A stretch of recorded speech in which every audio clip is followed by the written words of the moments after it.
I took a water law class at University of Michigan, found it really interesting, and BBK at that point was interviewing on campus at the University of Michigan. So talked to a partner from BBK, thought the firm sounded interesting, and came out, interviewed here, and took a job. So here from the beginning. So here from the beginning, that's right. My entire legal career. And that was 1987? Yep. Okay, great. And were you a summer associate with the firm prior, or was it?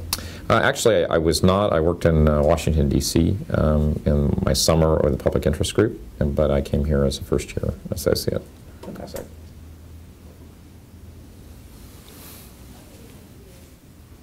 Great. Now, did you ever expect to be managing partner of the firm? No. How did you feel about that? Seemed like a good idea at the time, right? I mean, I guess I've always been interested in management at one level or another. And so in, I guess, late 2003, the partnership voted to put me on the executive committee, which is the 5-person committee that manages the law firm. And I thought I would spend, those are 2-year terms, I thought I would spend 1, maybe 2 terms on there at most, and that would be it. And then the person who was managing partner at that time sort of made it surprising to me, and I think the rest of us, decision to step down and go back to practicing. And he'd been at it for eight years at the time.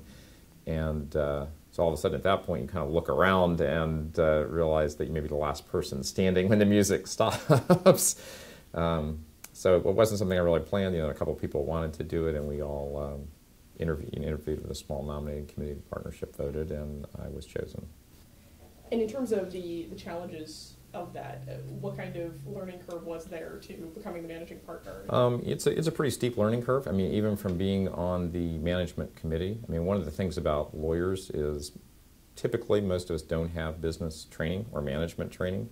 I mean, very rarely do lawyers have MBAs, and so what you learn on the job, and you know, so the learning curve is steep, you know, for someone who takes that. And you know, being on management committee, the other people on the management committee still have full-time billing and client service responsibilities. You know, the managing partner does not. Have very minimal client service responsibilities because most of my time goes to managing. So an awful lot falls on that one person, and so you have to learn a lot in a hurry. Perhaps regulations that are coming down the line, or things that might change this law firm and other law firms in the next 5 years or so? Well, that's a broad question. There are, I think, a lot. I mean, clearly the economic pressures are changing all businesses, and so I think those are impacting firms as well. The desire for clients to have well-trained lawyers working on their matters to get answers very quickly. I mean, the pace of practice just gets faster and faster.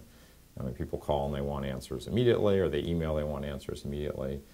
And as I like to say, in legal practice is called practice for a reason. It's not just as simple a lot of times as pulling an automatic answer out of the computer or off the shelf.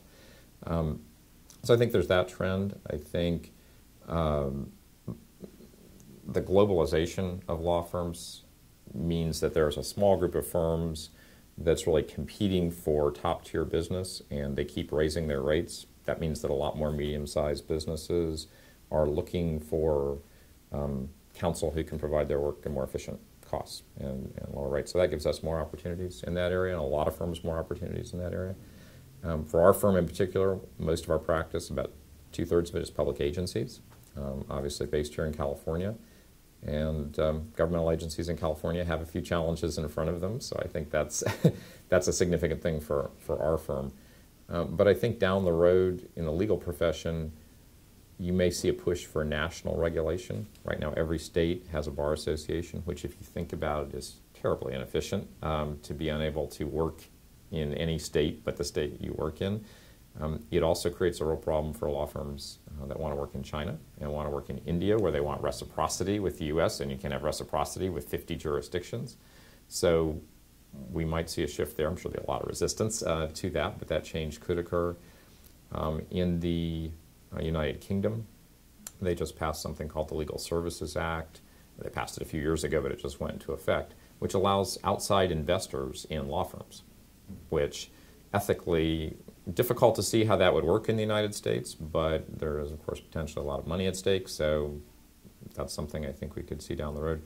And then the other piece is technology. I mean, it is easier to get legal information than it used to be, and therefore what clients, I think, are looking for and what they need to look for is not people who know the law, it's people who can give them very sound advice, and that's what we feel we're providing. That's the way we train people to practice here, is you need someone to think issues out with you, someone who knows your industry or your business, can almost anticipate your needs, and is really your partner, as opposed to just someone you call on the phone to get a legal answer, because it's a heck of a lot easier to get that than it used to be.